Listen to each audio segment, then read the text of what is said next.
A lot of indie developed games tend to go for this old school NES style, and a lot of people do like it, and I'm a little bit in the middle. I know that graphics don't make a game, it's all about the gameplay experiences. But in a market of oversaturated, old-looking NES games, instead of just making a game that's tailored for everybody, is a little bit perplexing. And now I'll eat my own tongue and talk about how I love Horizon Chase Turbo's Sega Saturn-looking graphics. It's not about how a game looks, it's about how it plays. But it seems these days there are a lot of games that just come out to appeal to the nostalgic NES market. And that's not necessarily a bad thing, but it doesn't get me as excited as it did in the old days when a new game would come out in a unique style. Once again, I'm all about the experience, and this game definitely delivers on that. But the thing that grips me towards it is the graphics looking like a Sega Saturn. Again, a little bit hypocritical, but wow, does it look like an arcade game that I would play in my childhood. My history with racing games has been a little bit hit and miss, quite literally actually. The only racing games that I would constantly play is the arcadey type games, Crazy Taxi, and to a certain extent Need for Speed.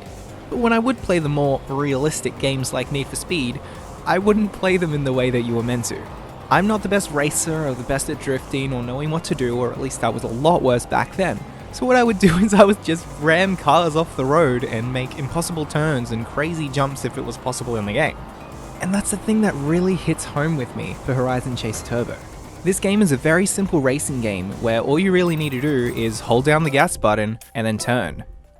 As far as I can tell, the only thing that you need to do to drift is to hold the thumbstick in a certain direction and keep it held down until you start to drift. It was really relaxing to play a game with simple controls that's hard to master. This review, I was only meant to play through the main campaign, but I kept on going back and redoing races to get the best score that I could. Between the gameplay, the controls, and the music, everything wanted me to keep going, and it had just enough of that arcadey Sega feel that I kept on going back. The main story of Horizon Chase Turbo has you going around the world racing to compete in cups, but it's not just about the racing.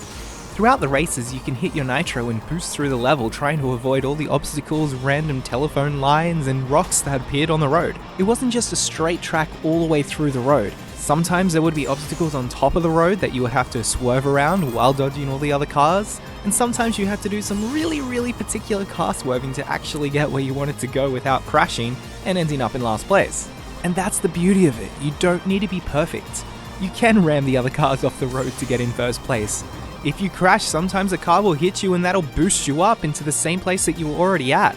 And all through the race, you're not just racing, you're trying to collect these little trinkets. First of all, you can run out of fuel in this game, so you need to make sure to dodge and swerve your way into all the fuel canisters that you can to remain your speed, not crash into anything, and not run out of fuel. And why settle on just getting a gold trophy when you can get the Super Trophy? I'm not going to leave that in. All throughout the races there are track tokens that you can collect, and if you collect all of them in a single race and then finish in first place, you'll be awarded with the very special Super Trophy. This was my downfall, because I kept on going back and collecting all the Super Trophies that I could, instead of playing the actual game. And adding even more of an arcadey RPG feel to the game, by doing well in races you can unlock more cars, and bonus challenge races that will reward you with upgrades to every single one of your cars to improve the handling, acceleration, speed, and anything else that you can think of. That progression alone kept me coming back, and when I did, I was treated to amazing graphics that were very scenic, nice and colourful, and kept my attention span quite well, complemented by upbeat music which got my blood pumping during the races.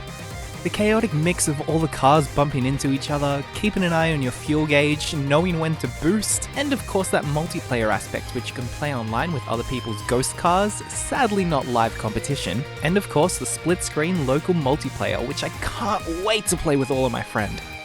Horizon Chase Turbo is a good game, and that's coming from someone who doesn't really enjoy racing games that much. If you do enjoy racing games, definitely pick this one up. And if you don't, just like me, definitely pick this one up. It's filled with enough arcadey gameplay, catchy music, and good challenge, and something to definitely bring out at parties to keep everyone entertained.